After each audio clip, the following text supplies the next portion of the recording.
Students, IIT brain में आपका स्वागत। तो हम लोग जेई मेंस 27 जनवरी की फर्स्ट शिफ्ट के क्वेश्चन पेपर पर डिस्कस कर रहे थे। तो 18th क्वेश्चन मेरे सामने है स्क्रीन पे। यहाँ तक हमारा डिस्कशन हो गया था, ये मैं आपको दे रहा हूँ अपनी कॉपी। 18th पे हमारी डिस्कशन हो गई थी। 17th में एक चीज सुधारूंगा, यहाँ पर आप ध्यान दें। 17th क्वेश्चन में मुझे लगता है एक टर्म हमने जल्दीबाजी में गलत लिख दिया है, इस पे गौर करें। जो वैल्यू हमने tan अल्फा और tan अल्फा प्लस थीटा की निकाली थी वो थी 2/5 और 8/5। यहाँ पर ध्यान से देखें, 2/5 वैल्यू है tan अल्फा की और tan थीटा प्लस अल्फा की वैल्यू आई थी 8/5। लेकिन जब यहाँ पर मैंने इसको अप्लाई किया तो ये 8/3 है। तो आप लोग जब ये कैलकुलेशन करें तो इस 8/3 को 8/5, ठीक है ना। मैं इसको सुधार देता हूँ। यहाँ पर ये मैंने जल्दीबाजी में मिसप्रिंट कर दिया, लिखने में मिस्टेक हो गई है। इसे 8/5 होना चाहिए क्योंकि ये शुरू में जब कैलकुलेट हुआ है तो 8/5, और ऐसे डिनोमिनेटर में भी ये जो 8/3 है इसे 8/5 का, ठीक है ना। बाकी सब कुछ सेम है, बस वो लिखने में मिस्टेक हुआ है। तो इसको चेंज करके अब आप इसका आंसर तब मैच करेगा, क्योंकि अगर 8/3 से निकालेंगे तो मैच नहीं करेगा ना। तो स्टूडेंट को लगेगा कोई ऑप्शन सही नहीं है, लेकिन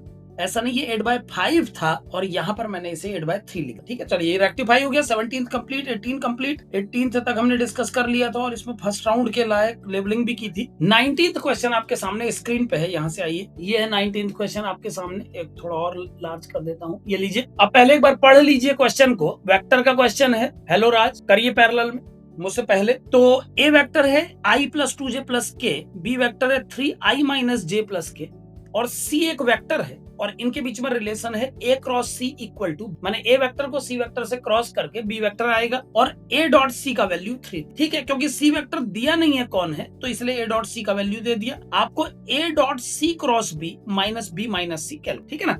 कैसे करेंगे देखिए, वेक्टर का क्वेश्चन कैसे उठाएंगे, चेक करते हैं कितना टाइम लगेगा इस क्वेश्चन को करने में हम लोग। A vector dot C cross B, मैं ए डॉट को सब में डिस्ट्रीब्यूट कर दे रहा हूं, इस स्टेप को डायरेक्ट लिख दे रहा हूं, आप समझें। तो ये ऐसा बन जाएगा। अभी तक तो बिल्कुल सिंपलेस्ट क्वेश्चन है, क्योंकि ये ए डॉट जो लिखा है बाहर ये तीनों को मिलेगा। तो अगली लाइन होगी कुछ इस तरह की। अब ए डॉट सी बी, आप जानते हैं कि ए डॉट सी बी को हम scalar triple product A C B कह सकते हैं ना। तो ये scalar triple product A C B में कन्वर्ट हो गया। माइनस ए डॉट बी का वैल्यू डायरेक्ट लिख सकते हैं, क्योंकि ए भी दिया है और बी भी दिया है ना। तो बहुत आसान है, डॉट करना कितना आसान होता है आप लोग जानते हैं। तो जब ए डॉट बी करेंगे तो 3 तो आएगा ही आएगा बाहर, क्योंकि 3 इस टर्म बी में है। अब डॉट करने पर आई का डॉट होगा आई से, जे का जे से और के का के से। तो करके देखिए, आई डॉट आई 1, 2j का माइनस जे से -2 यानी 1 - 2, और के का के साथ आएगा 1। कुछ इस तरह का बनेगा और ये फाइनली 0 दिखाई दे रहा है। एक बार मैं लिख देता हूँ 1 - 2 + 1। गौर से देख लीजिए, आई डॉट आई 1 होगा। इन दोनों वेक्टर की बात चल रही है, ए ये है, बी बाहर का 3 मैं पहले ही लिख चुका हूँ। अब आई का आई से डॉट 1 होगा, 2j का माइनस जे से -2 होगा और के का के से, ठीक। और तीसरा टर्म ए डॉट सी, वो ऑलरेडी 3 दिया हुआ है, उसको तो डायरेक्ट लगा देते हैं। अब बस ये एसीबी ट्रिपल प्रोडक्ट मिल जाए तो गेम बचता ही निकाल। तो है, ध्यान दें, एक हेल्प और दी है, ए क्रॉस सी बराबर बी। अगर इसमें बी से क्रॉस कर दूं बोथ साइड, प्री प्रोडक्ट कर देता हूं, तो ये बन जाएगा B dot A cross C equal to B dot. अब यहाँ पर एक चीज और डिस्कस कर लेते हैं। जब मैंने बी डॉट ए क्रॉस सी लिखा तो आप लोग गौर कर रहे होंगे, मैंने कोई ब्रैकेट नहीं, है ना। जब स्केलर ट्रिपल प्रोडक्ट को हम लिखते हैं तो किसी ब्रैकेट की जरूरत नहीं होती है। जैसे यहाँ पर देखिए एक ब्रैकेट लगा है, मैं इसे भी हटा देता हूँ। हालांकि वो क्वेश्चन में लगाया था सवाल बनाने वाले ने, तो मैंने लगा दिया। लेकिन अगर नहीं भी लगाते, यहाँ तो चलिए लगाना जरूरी था क्योंकि यहाँ पर डिस्ट्रीब्यूशन दिखा। लेकिन अब ओपन होने के बाद इसमें किसी ब्रैकेट की जरूरत नहीं है। क्यों जरूरत नहीं है समझिए, क्योंकि अगर हम बी डॉट ए क्रॉस सी को सॉल्व करेंगे तो ये अंडरस्टूड है कि पहले हम क्रॉस ही, हम डॉट पहले कर ही नहीं। क्यों नहीं कर सकते? क्योंकि अगर हम बी और ए का डॉट पहले कर देंगे तो आपको एक स्केलर नंबर मिल जाएगा, फिर आप क्रॉस कैसे करेंगे। सो ए डॉट बी क्रॉस सी जो स्केलर ट्रिपल प्रोडक्ट होता है उसमें किसी ब्रैकेट की रिक्वायरमेंट, ब्रैकेट की जरूरत तब पड़ती है जैसे 2 क्रॉस लगे हैं, यहाँ पर ब्रैकेट लगाना पड़ेगा, क्योंकि आपको बताना पड़ेगा कि आप बी और सी को क्रॉस करना चाहते हैं या ए और। तो जब आप वेक्टर ट्रिपल प्रोडक्ट में इस तरीके के एक्सप्रेशन की बात करेंगे तो आपको ब्रैकेट लगा के ये जरूर बताना पड़ेगा कि ए बी एक साथ है या बी। और याद रखिएगा, दोनों का आंसर अलग अलग आएगा। जब ए बी को आप साथ लेंगे अलग आंसर आएगा, जब बी सी को साथ लेंगे अलग। तो डॉट प्रोडक्ट में ब्रैकेट की जरूरत नहीं होती। इसे मैं डायरेक्ट लिख देता हूँ, B vector A vector C vector, और ये आ गया बी मॉड स्क्वायर। अब आप जानते हैं ये साइक्लिक ऑर्डर में चेंज हो सकता है, तो बी को मैं इन तीनों में सबसे पीछे भेज देता हूँ। हम जानते हैं कि scalar triple product cyclic changes से उसमें कोई फर्क नहीं। तो अब ये ऐसा बन गया और इसकी वैल्यू आ गई बी मॉड स्क्वायर। यही हमको चाहिए था बच्चों, इसी का इंतजार था मुझे। अब बी मॉड स्क्वायर निकाल लेते हैं एक झटके में। ये है बी वेक्टर, तो इसका मॉड में 3 तो बाहर से है ही और बाकी इसका मॉड √3 आ जाएगा। तो 3√3 लिख देता हूं इसको, यानी हो गया 3√3 का स्क्वायर जो कि 27 हो जाए, ठीक है ना। यानी ए सी बी का वैल्यू 27 आ गया है। अब आगे बढ़ाइए, 27 माइनस ये आ गया 3 इंटू 0 माइनस यानी 24। तो जब आप इसको सॉल्व कर रहे हैं तो ये वैल्यू 20 और ऑप्शन में 24 है। इसका मतलब ये क्वेश्चन फर्स्ट राउंड के लायक क्वेश्चन है और इसे आप वेक्टर का 12th क्लास का एक सिंपल क्वेश्चन गिन सकते हैं। इसे फर्स्ट राउंड का क्वेश्चन मानिए, कुछ करना ही नहीं पड़ा। सच बात, जो पूछा था वो एक्सप्रेशन डायरेक्ट ओपन हो जा रहा है और जो स्केलर ट्रिपल प्रोडक्ट की जरूरत पड़ रही है ना, तो उसके लिए इतनी बड़ी हिंट है, देखते ही हर किसी को समझ में आ जाना चाहिए कि कैसे निकल। इजी क्वेश्चन गिनूंगा, बिल्कुल आसान सवाल था, किया जा सकता था फर्स्ट राउंड में। आगे बढ़िए, इसके बाद आता है 20th क्वेश्चन, आपके सामने है स्क्रीन पे। सबसे मैक्सिमम साइज कर देता हूं इसका, ये लीजिए, ये है आपका सवाल। If 0 to 1 1 upon √3 plus x plus √1 plus x dx equal to a plus b √2 plus c √3 where a b c are rational numbers then 2a plus 3b minus 4c is equal। आपको इसकी value बतानी है। Okay राज, अगर दिक्कत है तो कोई बात नहीं, फिर बाद में देख सकते हैं आप। मेरी तरफ से तो मुझे लगता है इंटरनेट सही काम कर रहा है, तो है ना, तो कंटिन्यू करते हैं, फिर आप देख लेंगे बाद में ना। चलिए, तो if 0 to 1 integration 1 upon √3 plus x plus √1 plus x dx equal to a plus b √2 plus c √3 a b c rational number है, ये बताया हुआ है। आपको 2a plus 3b minus 4c की वैल्यू कैसे करेंगे, देखिए सवाल को देख के जो थीम आ रही है माइंड में, भाई ऐसा सवाल मैं जब भी देखता हूँ मुझे कंजुगेशन की ही याद आती है। इसको देखते ही कंजुगेशन है ना, डिनोमिनेटर पे लिखा है √3 plus x plus √1 plus, इसका कंजुगेट में किसको कह रहा हूँ आप समझ रहे हैं ना। वैसे ये कंजुगेट नहीं होता है, बट इसके साथ पेयरिंग कर सकता है √3 plus x minus √1 plus। तो अब अगर इसके साथ जो दूसरा पेयर बनाने वाला टर्म है ना, तो अगर उसको इसके साथ ले तो ये क्या बनेगा। धनंजय जी सर, क्रोटो में ज्यादा मजा आता है। हाँ, तो क्रोटो के क्वेश्चंस करे हैं आप, उनको कर सकते हैं, है ना। फिलहाल अब मजे के लिए नहीं कर रहे हैं, एक बार मैथ्स को कंप्लीट करेंगे ताकि एक थीम पूरी हो जाए ना। मैथ्स को 6 चैप्टर तक तो पहुंचा ही दिया दोस्त, बस उसके बाद कुछ चैप्टर और हैं, एक बार उसको पूरा बना दूं। बीच में ये पेपर होगा तो इनके कोड डिस्कस कर लेते हैं, ठीक है ना। और क्रोटो तो किया ही हुआ है, क्रोटो के बहुत सारे सवाल है, उनको देख सकते हैं तब तक, है ना। चलिए, तो इंटीग्रेशन 0 to 1 1 upon इतना कंजुगेट से मल्टीप्लाई करके अब ये सवाल क्या बन जाएगा उसे देखिए। ये बन जाएगा √3 plus x minus √1 plus x upon 3 plus x minus 1 plus x dx, कुछ ऐसा बन। Integration 0 to 1 1 upon √3 plus x plus √1 plus √3 plus x plus √1 plus x denominator में था, मैंने मल्टीप्लाई किया √3 plus x minus √1, a plus b a minus b वाला look बना और a plus b a minus b बन गया a minus b। a plus b a minus b √ में था तो वो a square minus b square के फॉर्मेट में आ गया। ये बात कल भी हमने एक क्वेश्चन में डिस्कस की थी कि अगर √a plus √b को √a minus √b से आप मल्टीप्लाई करोगे तो ये बनेगा √a square minus √b square, जो कि फाइनली a minus b के बाद। वही मैंने भी किया, इसका कंजुगेट पार्ट जैसे ही इसमें मल्टीप्लाई हुआ ये ऐसा बन गया और जो इसके साथ का था पैरेलल, इसका कंजुगेट पार्ट वो न्यूमरेटर पे आ। हालांकि ये बात याद रखें, a plus √b जब हम एक्सप्रेशन लिखते हैं तो इसके कंजुगेट को a minus √b मान, है ना। तो कंजुगेट लिखने का रूल होता है कि जो रेशनल वाला पार्ट है और जो इरेशनल वाला पार्ट, उनके हिसाब से कंजुगेट तैयार किया जाता है। लेकिन वहां पर हमको कंजुगेट बोलने की आदत है, तो दोनों जब इरेशनल होते हैं उस केस में भी हम लोग कंजुगेट वर्ड बोल के ही काम चलाते हैं। तो मैं कंजुगेट जब बोल रहा हूं इस सिस्टम के लिए तो आप समझ जाइए कि मैं किसकी बात कर रहा हूं। मैं बात कर रहा हूं √3 plus x minus √1, है ना। अब ये ऐसा बन गया। एक लाइन और लिखने दीजिए, फिर ये क्लियर हो जाएगा कि सवाल किस लेवल का है। ये बन जाएगा 3 plus x to the power half dx और दूसरा बन जाएगा 0 to 1 1 plus x to the power half dx। रही बात डिनोमिनेटर की, तो ये साफ दिख रहा है, x कट गया है और 3 से 1 घटा के 2 आएगा, वो हाफ इसे भी मिलेगा और इसे भी। ये लीजिए, मैंने टुकड़े टुकड़े कर दिया। जो पहला पार्ट है डिनोमिनेटर का 2 उसे भी दे दिया, जो दूसरा पार्ट है डिनोमिनेटर का 2, ठीक है ना। अब हाफ ये आ गया, 3 plus x की हाफ पावर हो जाएगी 3 plus x to the power 3/2 upon 3/2 पर आ जाएगा, माइनस ये आ जाएगा 1 plus x to the power 3/2 upon 3 ऐसा।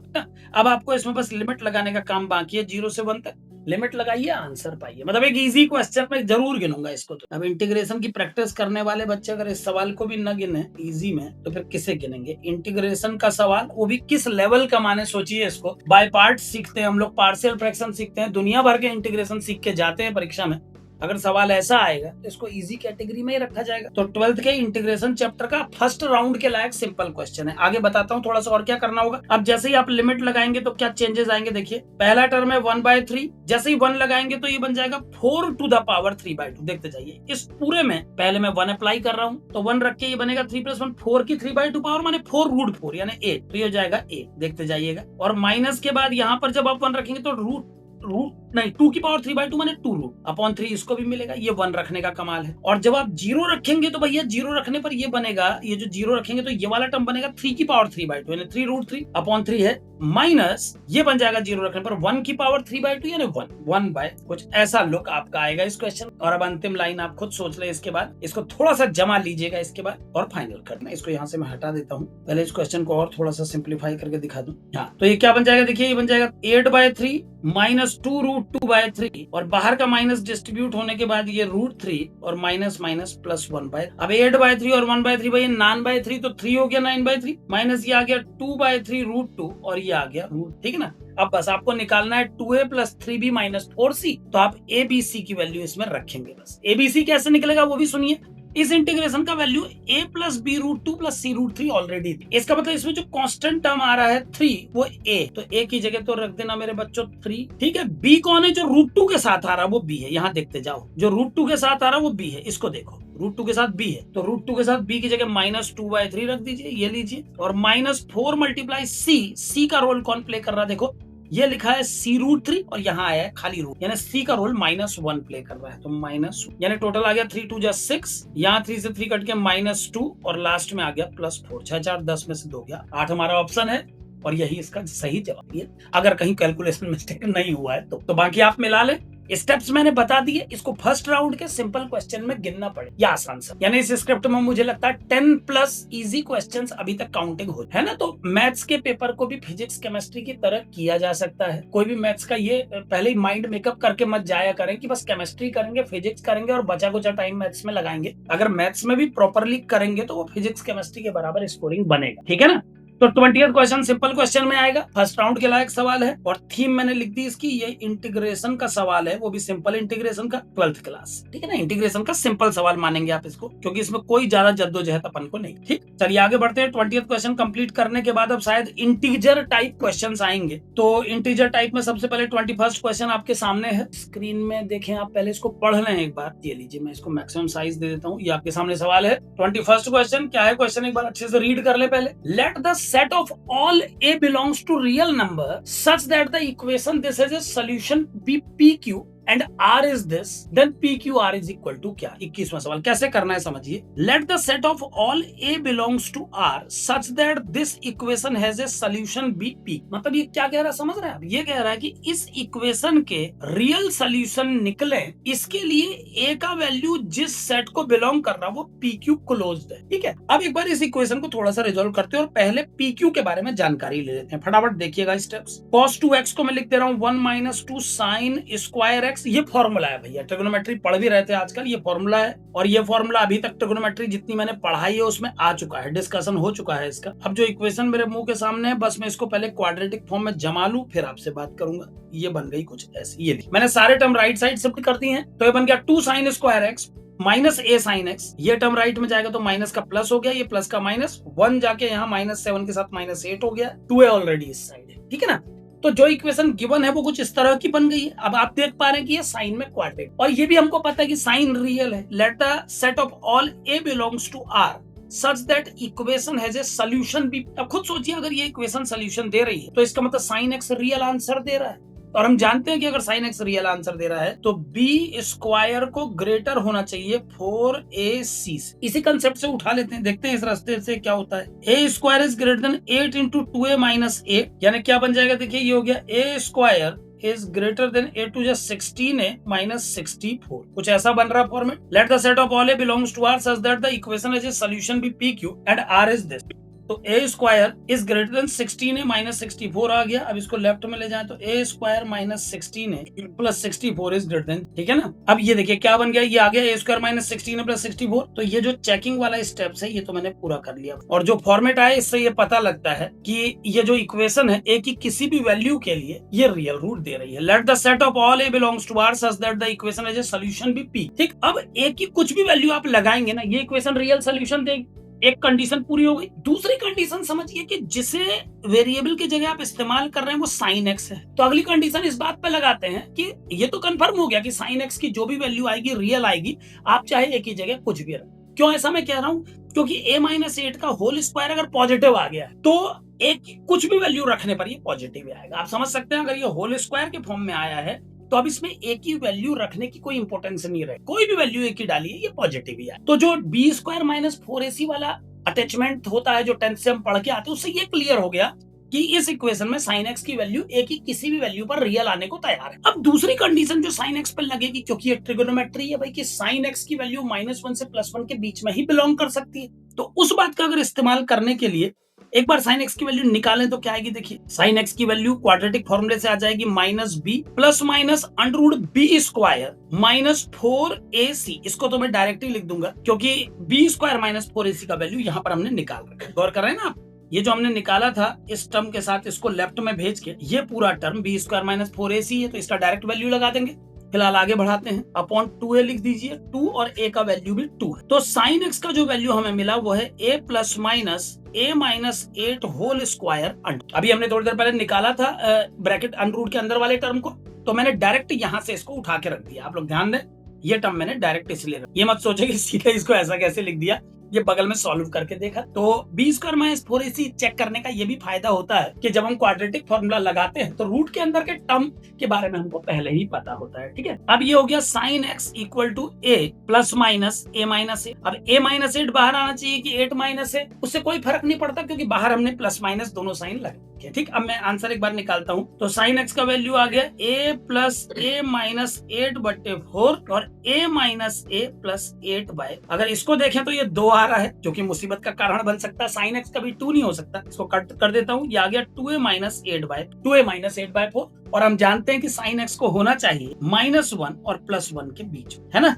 तो अगर साइन x की वैल्यू आई है 2a माइनस 8/4 और इसको होना चाहिए -1 +1 के बीच में, तो ये हो गया -4 से बड़ा है 2a माइनस 8, उससे बड़ा है 4। मैंने इस 4 को लेफ्ट राइट में मल्टीप्लाई कर दिया, आप लोग ध्यान देते रहें, इससे भी मल्टीप्लाई कर दिया और इससे भी कर, ठीक है ना। और अब ये बन जाएगा 8 4 के तरफ जाके 4 से ग्रेटर 2a से ग्रेटर 12 और a is lying between 2 and 6।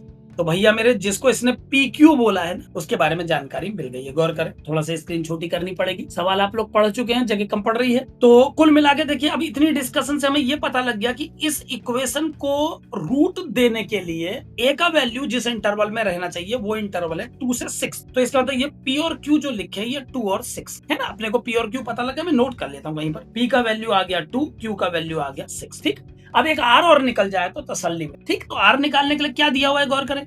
R को निकालने के लिए ये टर्म दिया हुआ, ये R के लिए दिया हुआ है। तो let the set of all A belongs to R such that the equation has solution in PQ and R is this. तो PQ R निकालना है। R निकालने के लिए मैं क्या करूंगा उसको देखिए आप लोग जरा। पेन का कलर चेंज कर देता हूँ और किनारे किनारे करूंगा, ध्यान देना, थोड़ा जगह बना लेता हूँ, स्पेस ले लेता हूँ। हाँ, तो R का वैल्यू इन्होंने दिया है 10 9 माइनस 10 27। R का वैल्यू दिया है 10 9 माइनस 10 27, उसका -1 अपॉन cot 63 को भी 1063 लिख देता हूँ भैया, ऊपर ही बुला लेता हूँ, और 1080 नहीं 81 माफ कीजिए, ये R का वैल्यू दिया। कैसे अरेंज करेंगे गौर करिएगा। R बराबर 10 9 और इसके साथ लिख देता हूँ cot 9। अब मैंने क्या किया पहले वो समझो। मैंने ये जो 1081 था ना, बस इस 1081 को अपने चेंज करके क्या लिख दिया अपने फॉर्म में 1090 माइनस 9, और 1090 माइनस 9 cot 9 होता है, cot लिख। और ऐसे ही जो बीच के दो टर्म बचे हुए हैं ये वाले दोनों, इनसे माइनस कॉमन ले लीजिए और ये ब्रैकेट में बन जाएंगे 1027 और 63 10 को लिख देंगे cot 27। ये बात हमेशा याद रखिएगा कि 1063 को आप 1090 माइनस 27 लिख सकते हैं और ये cot 27 बन जाता है। ऐसे कन्वर्जन ट्रिगोनोमेट्री में खूब पढ़ाए हैं। और ऐसे ही 1081 को आप cot 9 लिख सकते हैं। अब ये 9 डिग्री वालों का पेयर हो गया, ये 27 डिग्री वालों का पेयर हो गया, दोनों पेयर कंप्लीट है। आगे बढ़ाइए अब सवाल को। तो r बराबर आ गया tan 9 प्लस cot 9, जिसको लिख सकते हैं sin 9 upon cos 9 plus cos 9 upon sin 9, ठीक है। और बगल वाला हो जाएगा sin 27 अपॉन cos 27 और प्लस cos 27 अपॉन sin 27, ठीक है ना। पूरे क्वेश्चन को मैंने इस फॉर्मेट में ऐसे अरेंज कर दिया, देखते जाइए आप। और अब ये क्या बन जाएगा, देखो r बराबर एलसीएम लेते ही बन जाएगा sin square 9 plus cos square 9 upon sin 9 cos 9, और बगल में बन जाएगा sin square 27 plus cos square 27 upon cos 27 sin 27। एक ये बन गया पार्ट और एक ये। अब बेटे दोनों के न्यूमरेटर 1 हो गए, तो 1 अपॉन sin 9 cos 9, देखते जाइए 2 अपॉन 2 sin 9 cos 9 कर लेते हैं, क्योंकि आप जानते हैं sin 9 cos 9 2 sin theta cos theta वाला लुक देंगे। और बगल में भी ये जो टर्म है ये तो हो जाएगा 1, तो ये भी बन जाएगा 2 अपॉन 2 cos 27 sin 27, देखते जाइए ऐसा बन गया। थोड़ा सा जगह और लूंगा इसके लिए। अब एक काम करता हूँ, इसके आगे लेफ्ट में कर दे रहा हूँ, यहाँ से इसको लेके जा रहा हूँ इस तरफ, ठीक है ना। अब यहाँ देखिए ये बन जाएगा आपका 2 upon sin 18 minus 2 upon sin 54। क्या किया सुनिए, ये 2 sin थीटा cos थीटा है, तो 2 sin theta cos theta sin 2 theta, ये भी 2 sin theta cos theta sin 2 theta. और अब अगली लाइन में ये आ जाएगा 2 अपॉन sin 18 का हो जाएगा sin 18 ही रहने दीजिए अभी फिलहाल, और जो sin 54 है वो हो गया cos 36। फिर क्या अप्लाई किया सुन लीजिए, जो sin 54 होता है उसको आप लिख सकते हैं sin 90 माइनस 36, और 90 के गायब होने में sin cos में बदल जाता है। अब बस खत्म हो गया सवाल, क्योंकि जब ट्रिगोनोमेट्री पढ़ा रहा था तो कुछ इंपॉर्टेंट वैल्यूज सिखाई थी, अभी कुछ ही दिन पहले इस पे डिस्कस हुआ है। हेलो ईशान जी। तो ये बन जाएगा 2 अपॉन sin 18 हो गया √5 माइनस 1 अपॉन 4 ऊपर आ जाएगा, माइनस 2 अपॉन ये √5 प्लस 1 अपॉन 4, तो ये हो गया 8 upon √5 minus 1 minus 8 upon √5 plus 1। खत्म हो चुका सवाल। अब बस थोड़ा आपके लिए छोड़ देता हूँ क्योंकि जगह कम पड़ रही, लेकिन मुझे पता है अब आप कर देंगे। एलसीएम लीजिए, एलसीएम लेंगे तो √5 माइनस 1 √5 प्लस 1 4 हो जाएगा, 5 माइनस 1 4, डिनोमिनेटर पे 4 आ जाएगा, और ऊपर जब ये दोनों जुड़ेंगे तो कैसे बनेंगे, √5 प्लस 1 माइनस √5 प्लस 1 2 बन जाएगा, यानी ऊपर हो जाएगा 8 इंटू 2 16/4, 4 आ गया मतलब मेरे हिसाब से।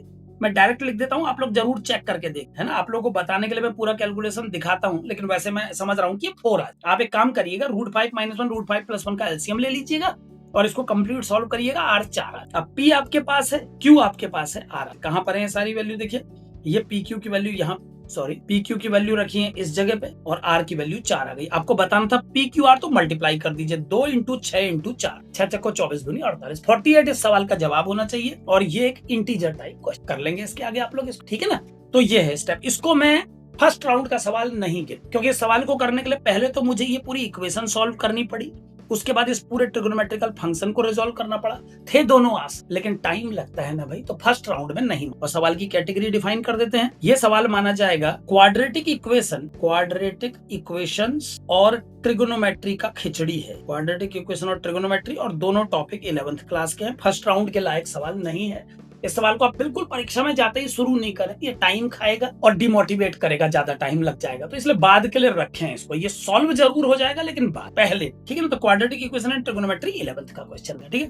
तो 21st कंप्लीट हुआ, 22nd की तरफ आइए। 22nd क्वेश्चन आपके सामने है, थोड़ा सा बड़ा करूंगा ताकि आप लोग देख सकें साफ साफ बिल्कुल। ये अब जगह भी कम मिल रही है इंटीजर टाइप में लिखने को, तो जगह कम पड़ जा रही, और ये तो मुझे और बड़ा सवाल लग रहा है। चलिए कोई नहीं, आइडिया दूंगा, तो जब आइडिया आ जाएगा तो उसके बाद आप लोग खुद ट्राई करिएगा। 22nd क्वेश्चन आपके सामने है, क्वेश्चन एक बार पढ़ लें। आपको एक मैट्रिक्स ए दिया है, छोटा सा मैट्रिक्स है, और मैं देख पा रहा हूँ नंबर भी बहुत सिंपल दिए हैं, ताकि ज्यादा कैलकुलेटर ना करें। गौर करें आप लोग, बनाने वाले की खासियत 2 0 1 के अलावा कुछ इस्तेमाल ही नहीं किया है। 2 को भी एक प्लेस पे, छोटा मैट्रिक्स दिया है ए। बी एक दूसरा मैट्रिक्स दिया है जिसके अंदर B1 B2 B3 तीन एलिमेंट। बी एक मैट्रिक्स है जिसके अंदर B1 B2 B3 तीन एलिमेंट है। क्या है B1 B2 B3 देखें, where B1 B2 B3 are column matrices. अच्छा ये मैट्रिक्स है, ओके, यानी बी एक मैट्रिक्स है और उसके अंदर तीन मैट्रिक्स एलिमेंट का रोल प्ले कर रहे हैं, ठीक हो गया। एंड AB1 बराबर इतना, AB2 इतना, AB3 इतना, यानी कुल मिला के B1 B2 B3 जानना ही सबसे मेन, ठीक है। तो देखिए लिखा हुआ है, कहां से शुरू करेंगे वो बताता हूँ, जो मेरे दिमाग में आ रहा है स्टार्ट करने का प्लान, पहले वो बताता हूँ। B1 B2 B3 तीनों कॉलम मैट्रिक्स हैं, इस थीम को लेकर के सवाल स्टार्ट, ठीक है ना। अगर ये तीनों कॉलम मैट्रिक्स हैं तो यही इनिशियल लाइन होनी चाहिए, यहीं से हमें स्टार्ट, ठीक। मान लीजिए जो बी मैट्रिक्स है, कॉलम में XYZ है। एक बार समझाता हूँ, ध्यान से समझिएगा, यहां से करना शुरू करता हूँ। 2 0 1 1 1 0 1 0 1, ये आपका मैट्रिक्स ए। ठीक है, ए तो स्टैटिक है भाई, ए की वैल्यू तो फिक्स है पूरे सवाल के लिए, लेकिन B1 B2 B3 तीन अलग अलग मैट्रिक्स हैं। और जब आप ए B1 सॉल्व कर रहे हैं तो कुछ आ रहा है, ए B2 भी दिया है, ए B3 भी, और B1 B2 B3 तीनों कॉलम मैट्रिक्स हैं। और बी नाम का एक मैट्रिक्स डिफाइन किया जिसके अंदर केवल 3 एलिमेंट हैं, वो तीनों अपने आप में मैट्रिक्स है, मतलब मैट्रिक्स का मैट्रिक्स है, तो उस्तादों का उस्ताद है। ठीक है ना। अब कहता क्या है, अगर अल्फा जो है वो बी का डिटर्मिनेंट है, अल्फा बी का डिटर्मिनेंट है, ओके, बी का डिटर्मिनेंट क्या लिख दिया है, बी का डिटर्मिनेंट मतलब बी तो एक मैट्रिक्स है जिसके अंदर 3 मैट्रिक्स हैं। तो लैंग्वेज ही खराब मत लग रही है मुझे। एक मैट्रिक्स के अंदर 3 एलिमेंट का काम करने वाले खुद भी मैट्रिक्स, ये तो बारी मजाक देख रहा हूँ, ए बी सी, ये कुछ ऐसा लुक है ना। बी एक मैट्रिक्स है जिसके अंदर एलिमेंट का काम करने वाले 3 मैट्रिक्स हैं, और इसका डिटर्मिनेंट मांग रहा है। डिटर्मिनेंट केवल स्क्वायर मैट्रिक्स का निकल सकता है बेटे। ओह, तो ये सवाल तो मुझे फॉल्ट लग रहा है इसमें। बी एक मैट्रिक्स है जिसके अंदर 3 column matrices B1 B2 B3 है, तो इसका मतलब ये हुआ जो मैंने बना। और अब इसका मैं डिटर्मिनेंट तो नहीं निकाल सकता, मुझे लगता है ये कहना चाहता था कि बी एक मैट्रिक्स है, ओहो, जो इन तीनों B1 B2 B3 के एलिमेंट से बना है, ये शायद ऐसा बोल। लेकिन जो लैंग्वेज इसने लिखी है उसके हिसाब से तो ऐसा नहीं मीनिंग निकल रहा है, तो इस लैंग्वेज में फ्लॉ मानेंगे, ये लैंग्वेज ठीक नहीं है।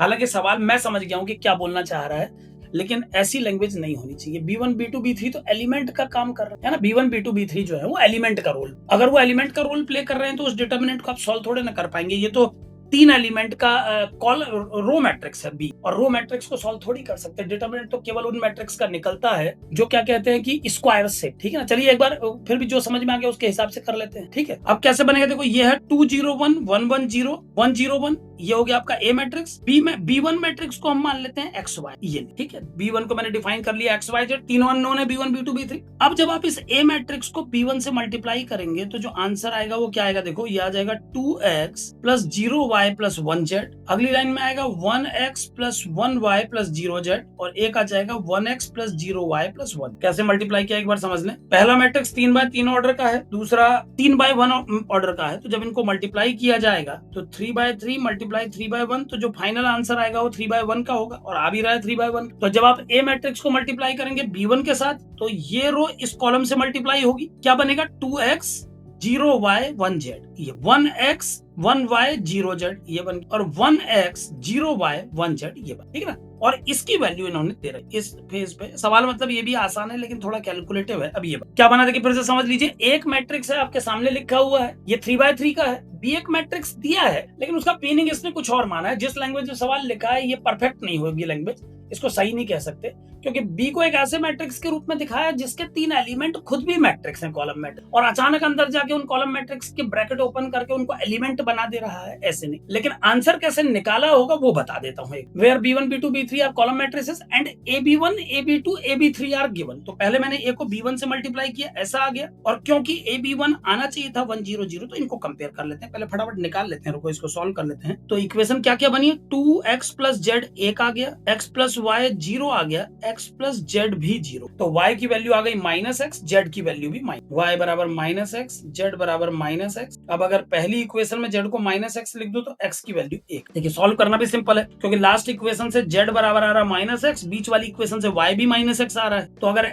z को -x रख दें फर्स्ट इक्वेशन में तो x बराबर 1 आ जाएगा, y z -1 आ जाएंगे। तो जो कोऑर्डिनेट B1 के आए हैं वो क्या है देख लो। B1 अब क्लियर हो चुका है, यहाँ कोने में जमा करते जाता हूं। ठीक है, B1 मैट्रिक्स आ चुका है 1 -1 -1। ऐसे ही करके बेटे एक एक करके B1 B2 B3 सारे निकाल देते हैं पहले ना, फिर आप लोगों को बताते हैं कि पूछना क्या। हालांकि लैंग्वेज से मैं तो सेटिस्फाई नहीं हूँ, ऐसे लैंग्वेज तो नहीं लिख सकते आप कि एक मैट्रिक्स के अंदर 3 मैट्रिक्स लिखे हो फिर अचानक कह दें कि वो 3x3 बन गया। तो ए ये है, B1 ये है, कंपेयर करके x 1 आ गया, y -1 z -1, ये पहला आ गया। अब इसी ए के साथ एक बार फिर से x y z को लेते हैं, बल्कि लेने की जरूरत भी क्या है, मान लेते हैं अब यही जो B1 लिखा था मैंने, अब ये B2 है। ठीक, तो इसको a और B2 को मल्टीप्लाई करके आएगा तो यही भैया, फिर से यही आएगा, लेकिन इस बार कंपेयर 1 0 0 से नहीं करेंगे, इस बार कंपेयर किससे कर लेंगे, इस बार 2 3 0 से करेंगे। समझ रहे हो, जिससे कंपेयर कर रहे हो उसको बदलते चला जाओ। अब 2 3 0 से कंपेयर अगर कर लिया जाए इस वाले से, अगर इसको इससे कंपेयर किया जाए, पहले हमने इससे कंपेयर किया है ना, बल्कि इसको यहां नहीं लिखता हूं, इसको हटा देता हूं, आप एरो से समझिएगा। पहले इसको कंपेयर किया इससे, तो ये निकला B1 का मामला क्लियर हुआ। अब इसी को कंपेयर कर रहा हूं, ये बीच वाला, तो जब इनको इससे कंपेयर करेंगे तो B2 की तरफ बढ़ेंगे हम। क्या बनेंगे इक्वेशन, 2x प्लस जेड बराबर 2,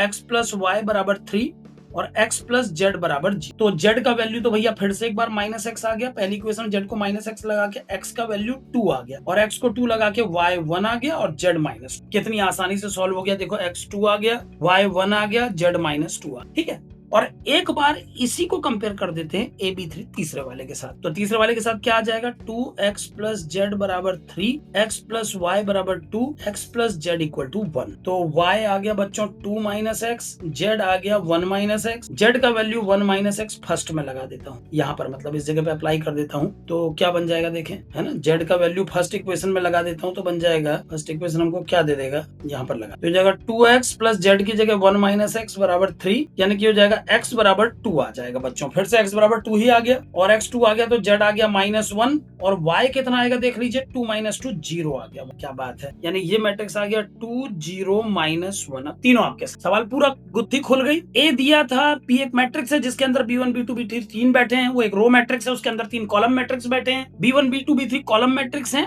और AB1 AB2 AB3 दिए हुए थे। क्यों दिए थे आप भी समझ गए होंगे, ताकि हम B1 B2 B3 को सक्सेसफुली निकाल। अब राइटर क्या कहता है देखिए, वो कहता है कि अगर आप B का डिटर्मिनेंट निकालेंगे तो वो अल्फा आएगा। अब एक बात बताइए, अगर मैं B को लिखना चाहूं तो कैसे लिखूंगा, ये B को एक मैट्रिक्स के रूप में दिखाया गया है जिसके अंदर कौन तीन लोग बैठे हैं, B1 B2 B3। तो भैया अगर B एक मैट्रिक्स है और उसके अंदर तीन मैट्रिक्स बैठे हैं तो पहले B का लुक देखो, बाकी बातें बात। B के अंदर पहला क्रांतिकारी बैठा है 1 - 1 जो कि एक मैट्रिक्स, फिर बैठा है 2 1 - 2 ये भी एक मैट्रिक्स है, और फिर है 2 0 -1 ये भी एक मैट्रिक्स है ना। इसके अंदर तीन मैट्रिक्स बैठे हैं और ये एक बड़े मैट्रिक्स के अंदर, तो यहाँ पर तो एलिमेंट का रोल मैट्रिक्स प्ले कर रहे हैं, लेकिन माना ये क्या जाएगा, वही चल रहा है बेटे अक्षत अभी तो, है ना। अब एक एक क्वेश्चन पर डिस्कस करते हुए चल रहे हैं और केवल 40-50 मिनट का सेशन ले रहे हैं तो थोड़ा टाइम लगेगा, ठीक है ना। चलिए, तो अब ये बी आ गया 1 - 1 - 1 2 1 - 2 2 0 -1। बी के अंदर तीन एलिमेंट के रूप में तीन हमने क्या लिख दिया, तीन मैट्रिक्स, तो ये एक रो मैट्रिक्स है, ठीक है। अब इन्होंने क्या किया होगा इसके बाद मैं बताता हूँ। इसके बाद इन्होंने अंदर वाले तीनों मैट्रिक्स ओपन कर दिए शायद, तो इसका लुक अब बदल देता हूँ ऐसे। हालांकि ये तो थोड़ा अजीब सा ही है, ये ऐसा करना तो नहीं चाहिए था, क्योंकि हम इस बी को एक मैट्रिक्स मानेंगे, रो मैट्रिक्स, और उसके अंदर तीन एलिमेंट का काम कर रहे हैं, तीन मैट्रिसेस। तो आप इस तरह से मैट्रिसेस को हटा के एक 9 एलिमेंट का मैट्रिक्स तो नहीं मान सकते, लेकिन क्योंकि ये डिटर्मिनेंट की बात कर रहा है अल्फा निकालने के लिए, तो इसने यही किया होगा। अब इसको सॉल्व करके देखते हैं कि अल्फा क्या आता है। इसको सॉल्व करके अल्फा की वैल्यू क्या आ जाएगी, देखिए बी डिटर्मिनेंट आ जाएगा 1 के साथ -1, -2 के साथ आ जाएगा, -2 के साथ 1 आ जाएगा, और +2 के साथ आ जाएगा 2 + 1, यानी ये आ गया आपका -1 -2 + 6 यानी 3 आ गया, ठीक है ना। तो अल्फा का वैल्यू 3 आ रहा है ऐसा करके। And beta is the sum of all the diagonal elements, और बीटा इसके डायगोनल एलिमेंट का सम है, तो इसके डायगोनल एलिमेंट का सम आ जाएगा 1 1 और -1 1 आ जाएगा, यानी बीटा बराबर 1। अब अल्फा आ गया आपका कितना, अल्फा जिसको बी का डिटर्मिनेंट कहा था वो 3 आ गया, बीटा 1 आ गया,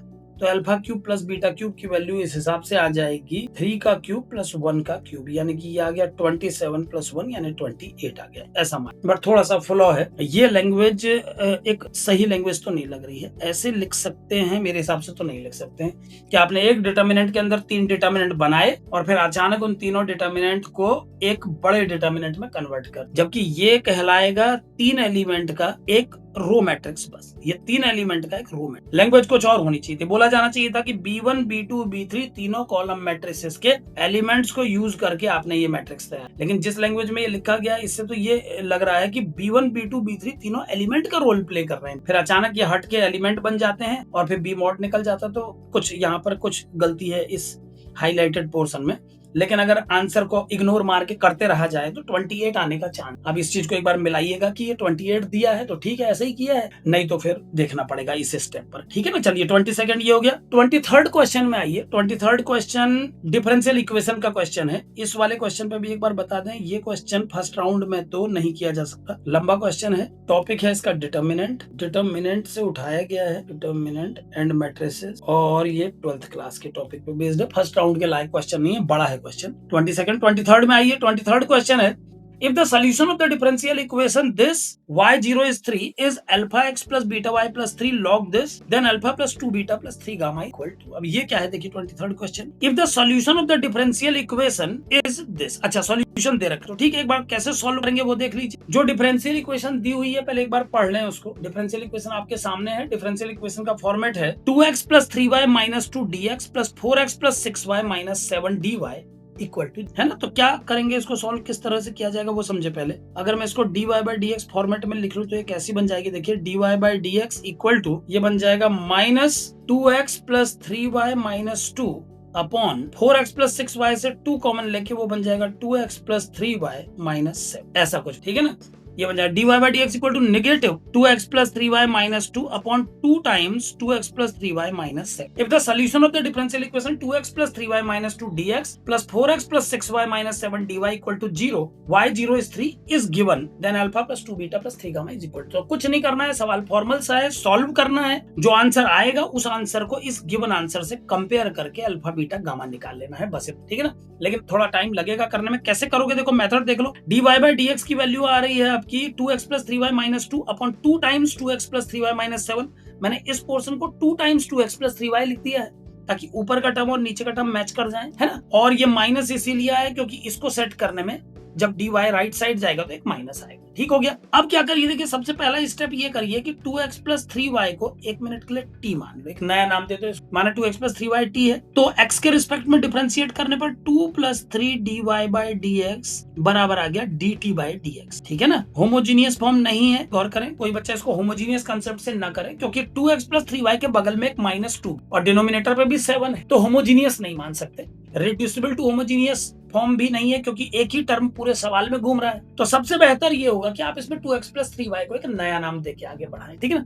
2x प्लस 3y को मैंने t से सब्स्टिट्यूट किया, अब ये बन गया 2 plus 3 dy by dx equal to dt by dx, यानी dy बाई dx का वैल्यू आ गया dt बाई dx माइनस 2 और 1 बाय, ठीक है। इस dy बाई dx की वैल्यू को आप इस इक्वेशन में अप्लाई करेंगे तो ये बदल के क्या बन जाएगी, देखिए अब ये इक्वेशन का बदला हुआ फॉर्म हो जाएगा 1/3 dt बाई dx माइनस 2 और ये इक्वल हो जाएगा minus t minus 2 upon 2t minus 7। अब ये ऐसा फॉर्मेट, ठीक है ना, इस तरह का बन गया है। अब इसको थोड़ा और जमाने दीजिए, ये बन जाएगा 3 को उस तरफ भेज देते हैं तो dt बाई dx का वैल्यू आ जाएगा 2 minus 3t minus 2 divided by 2t minus 7। मैंने क्या क्या चेंजेस किए एक बार समझते जाइए। ये जो 3 है इसको मैंने भेज दिया इस तरफ, तो ये माइनस इसके साथ 3 आ गया, और फिर ये dt बाई dx को अकेले छोड़ने के लिए 2 को भी उस तरफ भेज दिया, तो dt बाई dx 2 माइनस इतना आ गया। अब सॉल्व करने दीजिए, तो dt बाई dx का वैल्यू कुल मिला के आ गया 2 दूनी 4t माइनस 7 टू जा 14 minus 3t plus 6 upon 2t minus 7, और अब ये हो गया t माइनस